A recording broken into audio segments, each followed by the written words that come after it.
All right, you're looking at a daily chart of the Nasdaq, and the Nasdaq was a leading index. Once again, today you could see they had a lighter volume. The volume is trailing off today, but the Nasdaq was up 112 points or 0.75% and closed at 14,969. The index is, recaptured its moving averages, and it's now trading 1.1% above its 10, 1.6% above the 21, and 4.7% above this uptrending 50 simple moving average. The index looks like a lot of stocks. I talked about last weekend with some folks about how, it undercut the 21. A lot of stocks look like that. They were in between the 21 and the 50, and now a lot of them have rallied back through them, and to go through some of them a little later on. But this is, why we need the tailwinds from the index, because a lot of stocks follow the index. If the index is up, 80% of the stocks are going to follow it. If it's down, 80% are going to follow it lower. So we like it when it's going higher. It's good for our portfolios. Anyway, that's it for the Nasdaq. I want to take a look at the Russell, which is struggling a little bit. Had this big move higher and now it's pulled back some just to its moving averages. Not a lot of damage there. It was up, 1/10% today. So, no big deal here with the Russell. You can see how it was in this long consolidation period, had this big move off the lows, and now is consolidating a little bit. That's pretty normal action, I would say, for the Russell. Anyway, I want to get to some stocks. I talked about Apple, and here you can see Apple on the weekly chart, forming this base here, and the pullback was a nice handle. Now, I'm a believer that these stocks are looking constructive, and I've been accused of being a little too bullish here, but I'm just calling it as I see them. These Magnificent Seven stocks are set up. They've consolidated for a long time, and I expect to move higher. I don't know, maybe 10%, maybe 15%. Anything more than that would be, an expectation breaker, maybe getting a little too greedy. But these stocks are set up. Apple, you can see the handle here as it pulled back to its 200. Nice cup shape pattern, then pulls back here, and now has bounced this week very nicely. It's up 2.7% this week. I would say that's a good week if you're, long Apple. That looks good to me. Microsoft, a little stronger than Apple, quite a bit stronger than Apple here, as it's above its moving averages. Today had a nice move of nearly 2%, which if you're playing options is nice, but to me has not really quite broken out yet there. That 384.30 would be the breakout, but you can see this consolidation since back in July, right? 366. I mean, you're looking at, nearly 6 months of consolidation here. And the pullback to the 50, I guess you could say that was kind of like a handle here. Pull back to the 50, found support. And now this one's had a strong week too, up more than 4% this week. It's very funny to see, like today we saw news from the CES show, and the tech stocks rallied. Earlier in the week, we saw a lot of activity in the drug stocks, and they rallied.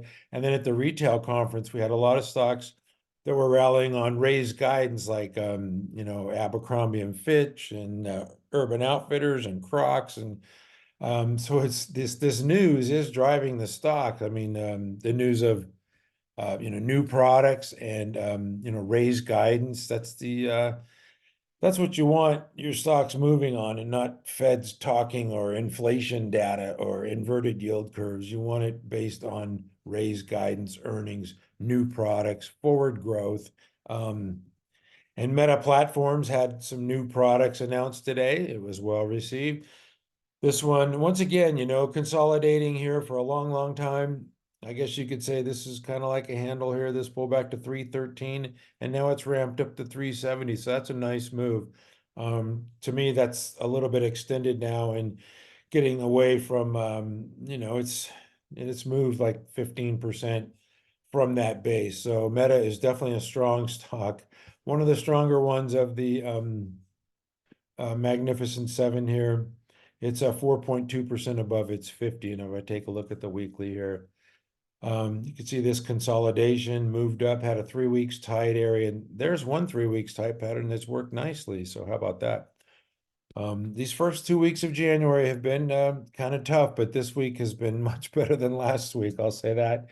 Amazon upgraded today. Last week we saw a bunch of downgrades. This week we saw Amazon, Microsoft, Meta upgraded. Quite a few stocks were upgraded this morning.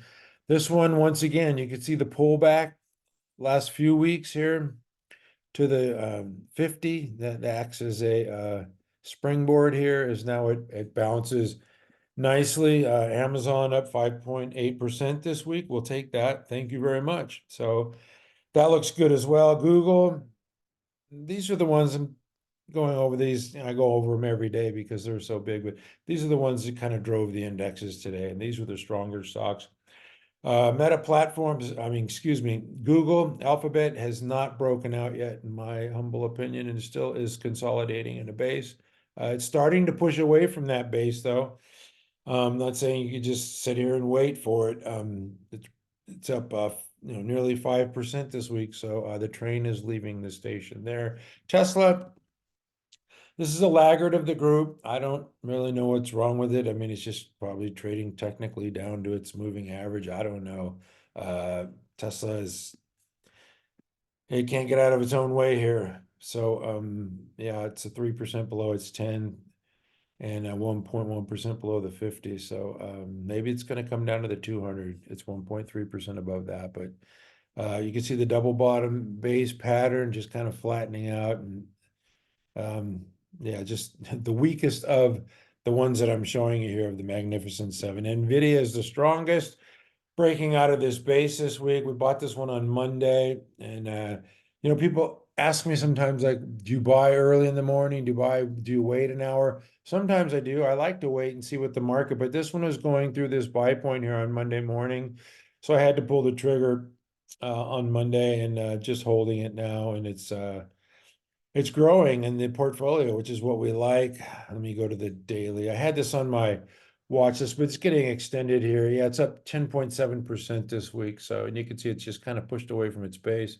There's your RS line pointing due north. You got the blue dot showing that it's showing relative strength. But anyway, big volume bars. So NVIDIA still looks good. I'm going to hold it. When this thing moves, it really moves. So, and I would say, where do you pull the trigger on a trade and on selling it or scaling out? To me, like 500 to 550 is a 10% gain. And I would think that would be, anything more than that's getting, a little greedy. So I'd probably scale out some at 550. Anyway, I'm going to move on to AMD, and people are really impatient these days. Like, what's the matter with AMD? Well, there's nothing the matter with AMD. This is what I'm talking about here, like the index where it pulled back and it was below the 21 EMA and now rallied back through it this week. Yeah, it was down a fraction today. Big deal. Relax, people. It's not going to go up every day. It's up more than 7% this week. This is one of my longs. I don't care if it goes sideways for a month. I mean, this is showing well. To me, I got to go back to the weeklies because it's got these old highs in its sights there, 164 from December of 2021. So we'll see about AMD. AVGO, another one. It didn't go up today, so there's something wrong with it. But it's formed this ascending base pattern.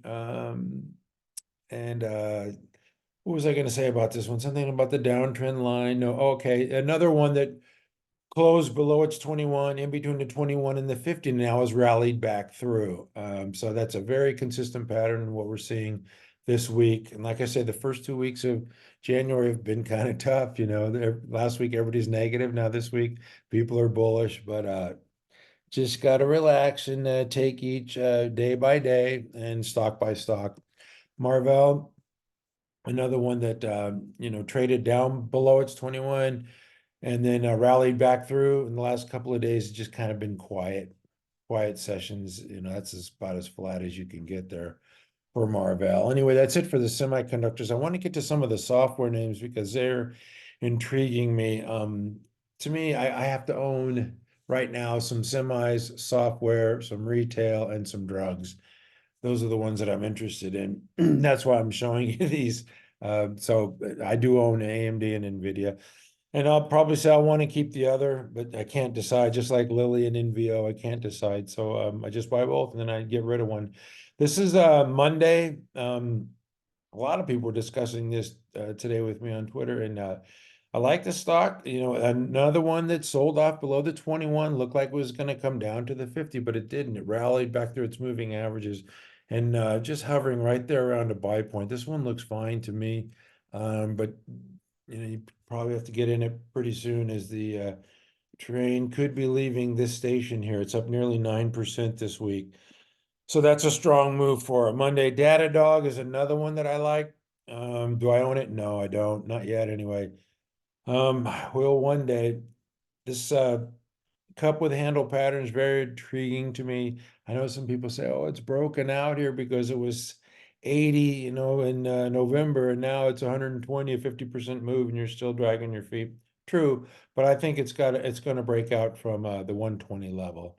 And that's just me. I mean, it could just completely fail, and it's going to have to deliver strong sales and earnings growth, but I think they will. So that's my story, and I'm sticking to it. Giga Cloud Technology, I've been highlighting this one has been on a heater, and this is why we don't chase stocks. I had a couple people saying to me today, why don't you own it? Well, I just missed it, you know, as that's Rolling Stone song is is it Miss You? They say they come and go like streetcars. And I did have one of our subscribers, he researched it, and I guess Miss You has like 3 or 4 different versions. And on one of them, he does say, they come and go like streetcars. And if you chase this streetcar up above 25, 26 today, you really got burned as it came down and to 21 and closed just a tick above 21. So, you know, it's just going to let its moving averages catch up. There's nothing wrong with this bar or this move. It's just, it's going to, it's going to need some time to allow these moving averages to catch up. It's just a stock that got ahead of itself and needs to pull back a little bit. And we're seeing more of these software names. These are ones that I like. I don't own, but I like. And this is IoT. It drives me nuts. Traded below its 21 last week, and now this week, you know, traded above it. And this one's near a buy area. I'm going to put this one on our watch list for tomorrow, even though it's up, you know, nearly 8% this week. And you can see the bounce off the moving average there, the 10-week line, which is not the same as the 50 SMA. ESTC, another one that I like. Once again, closed last week below the 21. This week rallied up to it and can't get through it here. It's yeah, 0.5% above it. So one that I'm watching, probably dragging my feet on. I should have bought it already, but I didn't. Not yet anyway, but it's definitely one that I like. GTLB is another one of these ones that, you know, ramped on earnings and pulled back, closed below the 21. It looked like, oh my gosh, it's coming back down to the 50. It's going to sell off and correct, but nope, it rallied right back through these moving averages. Very, very consistent pattern with many of these software names. And it's up more than 9% this week. So it's had a good week. All right, I'm going to move on to the drug stocks. I talked about Eli Lilly and Novo Nordisk. These guys did not participate in the October-December rally. And to me, they're just going sideways and consolidating still. When they move, they really move. You can see, you know, this is Eli Lilly here. It can move, right? It got formed this base and it really ramped higher, had this 3 weeks tight pattern, flattened out, then ramped again. And now it's been kind of consolidating here for a while. So I'm expecting another move, not a big move like that, but another, you know, 10% move is $60 here, $63. So I'm looking for something like that as, yeah, I believe Lilly's going to push towards 700 here before not too long. Earnings are due February 6th. Novo Nordisk, another one I own, and I just, I don't know which one I'm going to keep, Novo or Lilly. I think I'm a little partial to Novo. This one's pushing away from its base now, though. So if you didn't buy it at that 104 level here, where it's been consolidating, it's now kind of pushed away from that area. had this, consolidation trade range for, I want to say at least 3 months. Yeah, didn't participate in the rally there. Yeah, since October 13th, today's January 10th. So we call it 3 months, and now it's starting to push away. So what do you expect? A 10% move, maybe up to 120, something like that. Anyway, that's my story, and I'm sticking to it. TGTX. This one, they had a presentation last night at the JP Morgan conference, had really good news about sales, and they're going to have the European launch, and they licensed it, and they're going to get I think it was 12 million a month or something like that for the European launch, and they're still owed like 660 million, so they're going to be cash flow positive this year, and very impressive sales performance by their sales team, and the CEO was very positive last night on the call. But this thing got ahead of itself, so this is why we say we don't chase stocks. It ran from what, $6 up to 18, and what was it on December 14th? It was $17, 17 to $18, and now today it pulled back to that level. That's all it did. Just sell the news. See, it ran up in anticipation of this, event, and now pulled back all in one day, right? Stairs up and the elevator down. So 1 month of gains wiped out in a day, and that's the way it goes with biotech stocks. Very volatile stock, but I like what they had to say. I like the stock. I think it's one to watch and just kind of wait for a pullback, let it settle down here around that 18 level. And definitely interested in what they had to say. Of 14 billion addressable market, they're getting a good share of that. And this is only a 2.6 billion market cap stock. So yeah, but it's just, they're just gonna have to execute. A lot can go wrong with biotech stocks. I don't even want to discuss that.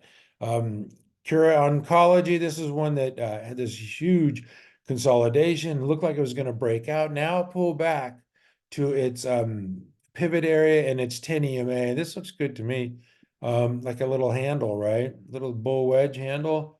It pullbacks to the 10. There's nothing wrong with that at all. I mean, if you owned it and you saw that pullback to the 10, corrections are great unless you're in them, right? This is a flat for the week, up, nearly 1%, not bad. But yeah, if you're owning this thing and it's ripping here and you're thinking it's going to ramp, then it pulls back, that's a stinker. But anyway, a lot of uh, biotech stocks sold off today. XBI was down more than 1%. Like I said, early in the week, had big news, a lot of mergers and acquisitions, and it ramped hard, and then it pulled back today. But I think, for the week though, it's up, nearly 4%. So XBI looks great. And I'm going to go to the home builder stocks, because Lennar had some news today. It's got the dividend, Lennar's hitting on all cylinders, and this is something that you can see here, it broke out, cup with handle broke out, and then formed this shelf. And what those shelves tell you is that, institutions are holding and not selling. All right. And then when they come back in to buy, like today, this thing jumps 3.5%. So shelves are usually a good sign after a run up, because it's telling you that institutions are not selling the stock. They're just kind of holding it. There's DHI with its shelf. It made a nice move today as well. That's DR Horton and Pulte Homes. Pull back to the 21 and then ramped higher. That one looks good to me. It's up nearly 4%. That's a good week. Anyway, that's enough for the home builders. I mentioned retail. I want to get into retail because there was a lot of companies. It's up 1.2% this week. This is the XRT, and you can see this cup pattern. I like retail for this year. I like drugs for this year. And so the XRT looks pretty good. It was actually up today. It's had some really good news this week. ELF has been quiet, but this stock is just set up. I've mentioned this, I think, every day. One of my favorite stocks, because it's formed this base, ran for a year, formed another base, pulled back, and now ramping higher. It's up, my gosh, 12.7% this week. So that's a good week for the longs. You can see, on this handle, on this cup with handle pattern, this handle pulled back below the 21, and that's shaking people out because people are thinking it's going to trade down to the 50 or even worse, right? But what does it do? It just ramps right back up, and this is very common this week. And like I said, I mentioned it to a couple traders over the weekend, and you just got to take it day by day, and stock by stock. ONON, they had a presentation. They said they're going to double sales.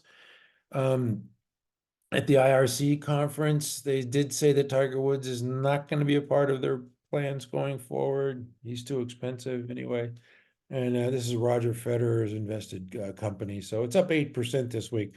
That's a good week for On Holdings, ONON. Other shoe companies, Deckers. This is one that's going to have to move on earnings. They have earnings February 1st. You can see this one did pull back to its 50. My gosh, the first time since the breakout.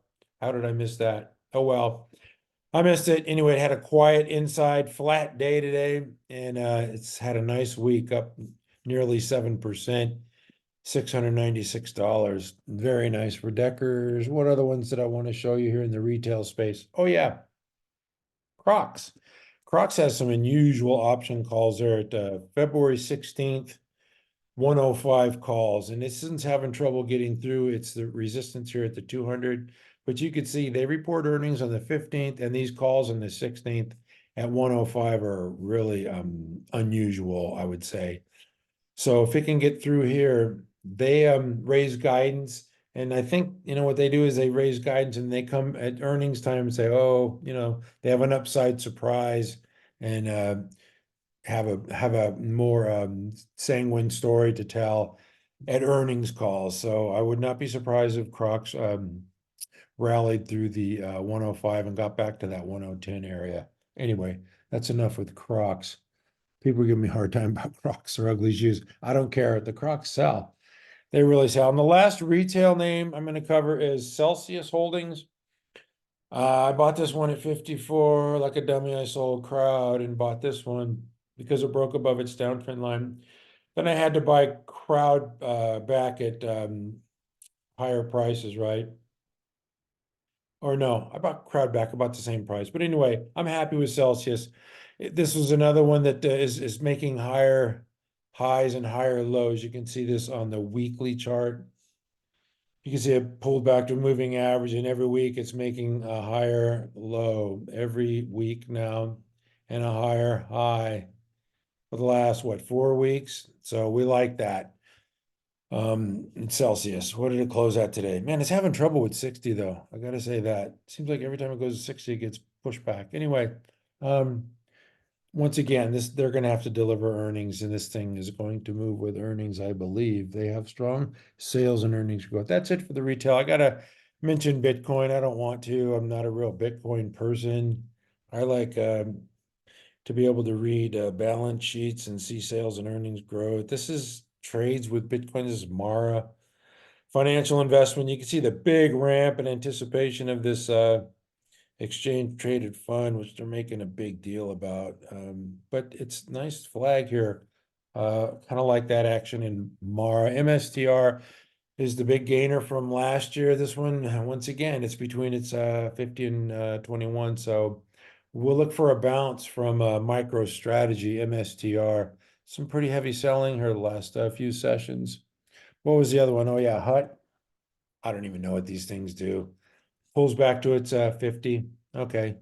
And on Coinbase, Coinbase has a nice run and then pulled back. So that's flagging kind of nicely too and pinching in there. So it needs to tighten up a little bit, but not bad for Coinbase. Anyway, I got to talk a little bit about some of these air conditioner.